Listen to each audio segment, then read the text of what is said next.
ಕೌರವರಿಗೂ ಕುರುಕ್ಷೇತ್ರದ ಅರಣ್ಯದಲ್ಲಿ ಯುದ್ಧ ನಡೀತಾ ಇದೆ.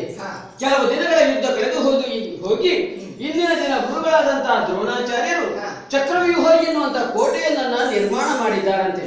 ಅದರ ಒಳ ಹೊಕ್ಕು ಯುದ್ಧ ಮಾಡುವಂತ ಸಮರ್ಥರು ನಮ್ಮಲ್ಲಿ ಯಾರೂ ಇಲ್ಲವಲ್ಲ ಎನ್ನುವ ಹಾಗೆ ದೊಡ್ಡಪ್ಪನವರು ಚಿಂತೆ ಮಾಡ್ತಾ ಇದ್ದ ಸಂದರ್ಭ ಅವರ ಬಳಿಗೆ ಹೋಗಿ ಧೈರ್ಯದ ಮಾತುಗಳನ್ನ ಹೇಳಿದಾಗ ರಣಬೀಳ್ಯವನ್ನ ಇತ್ತು ಕಳುಹಿಸಿದ್ದಾರೆ.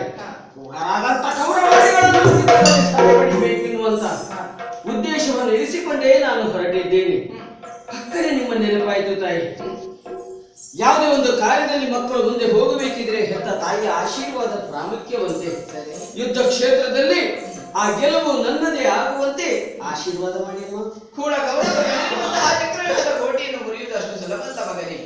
ಹಸುವಿನಿಂದ ಹೆಬ್ಬುಲಿಯಿಂದ ಹೇಗೆ ಬಾಯ್ದೆಳೆದುಕೊಂಡು ಗುರುತುಕೊಂಡಿದ್ದದು ಆ ರೀತಿಯಲ್ಲಿ ಅವರು ಕಾಯ್ದೆ ಇದ್ದಾರೆ. ಸರಿ, ಅಲ್ಲಿವರೆಗೆ ಹೋದ ಸರಿಯಲ್ಲ, ಬೇಡ ಅಲ್ಲಿವರೆಗೆ ಹೋಗುವುದು. ಭಗವಂತನಾದಂತ ಕೃಷ್ಣ ಪರಮಾತ್ಮನ ಒಲುಮೆ ನಮ್ಮ ಪಾಲಿಗೆ ಇರುವಾಗ ಚಿಂತೆಗೆ ಅವಕಾಶ ಇಲ್ಲ. ಆಶೀರ್ವಾದ. ಹರಿ